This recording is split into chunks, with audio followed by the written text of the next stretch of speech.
Have you ever checked your bank account on a Sunday night, stared at the balance, did the math in your head, then quietly told yourself, it will be better next month, even though you've been saying that for years?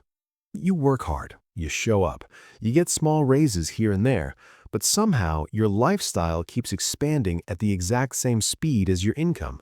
No matter how much effort you put in, your financial life feels like a treadmill that never speeds up and never stops.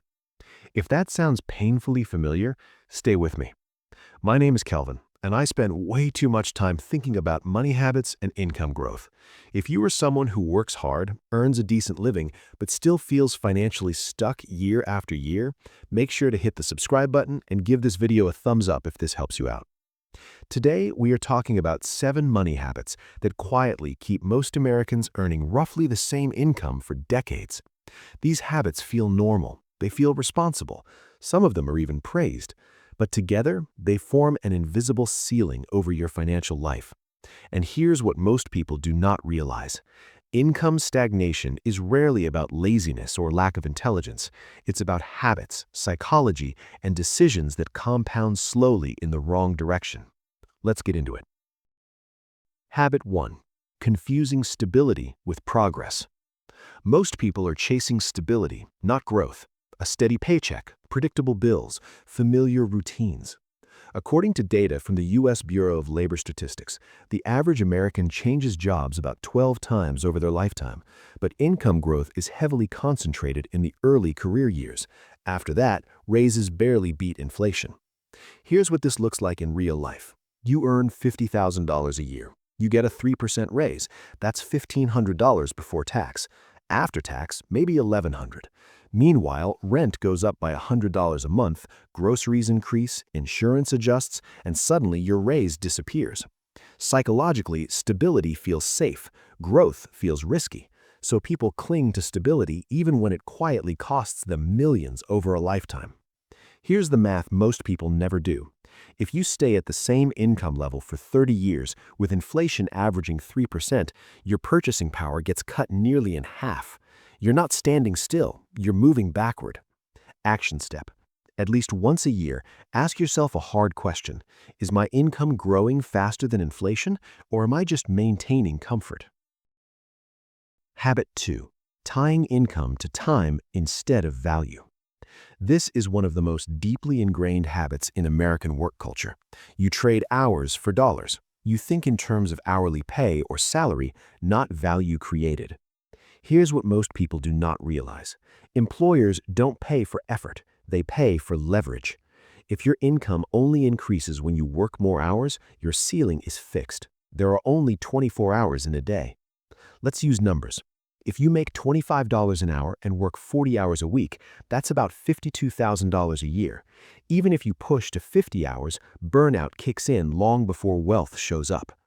Now compare that to someone who creates a system, a skill, or a product that generates value without direct time input. That income scales. This is where it gets really interesting. People who shift from time-based income to value-based income often see jumps of 20 to 50% within a few years, not because they work harder, but because they change how they think. Action step. Identify one skill that increases in value over time: sales, automation, analytics, leadership, or technical specialization. Invest in that skill deliberately. Habit 5. Lifestyle inflation disguised as success. This habit is socially rewarded, which makes it dangerous. You get a raise, you upgrade your car, you move to a nicer apartment, you subscribe to better everything. According to the Federal Reserve, nearly half of Americans earning over $100,000 still live paycheck to paycheck. Why? Because spending rises to match income almost perfectly. Let's do simple math. You earn an extra $10,000 a year. After tax, maybe $7,000.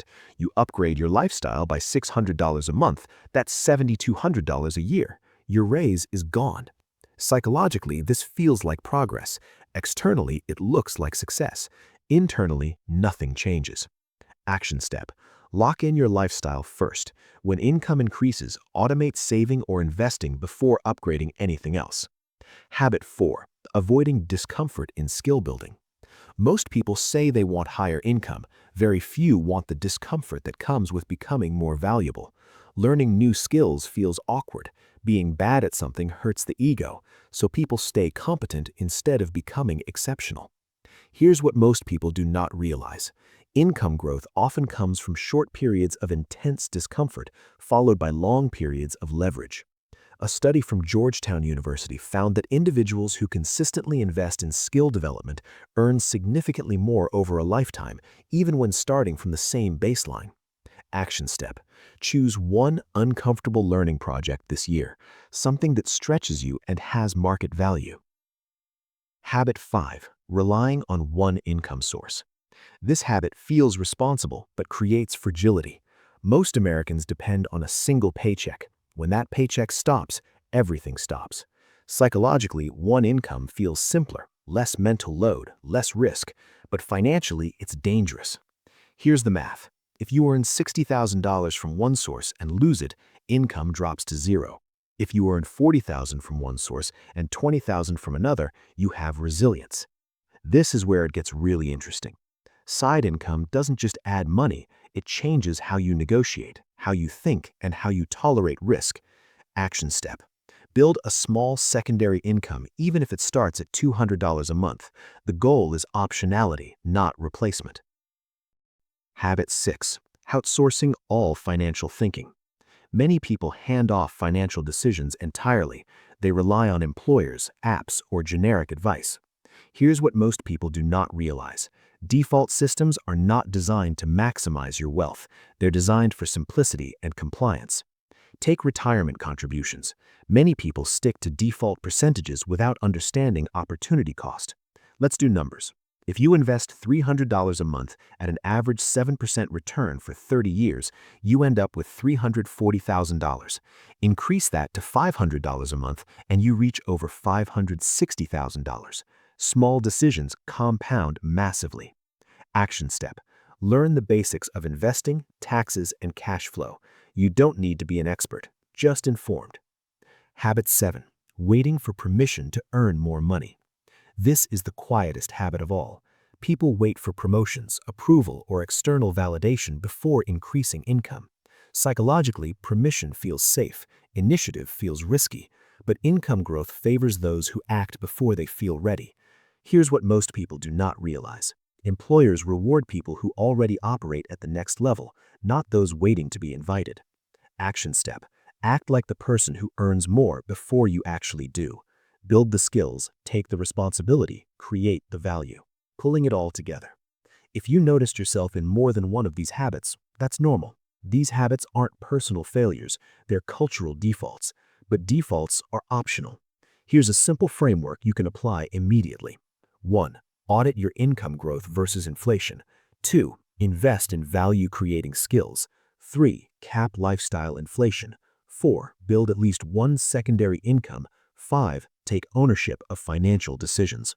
Small changes applied consistently break 30-year patterns. You're not stuck because you're incapable. You're stuck because no one taught you how income actually grows.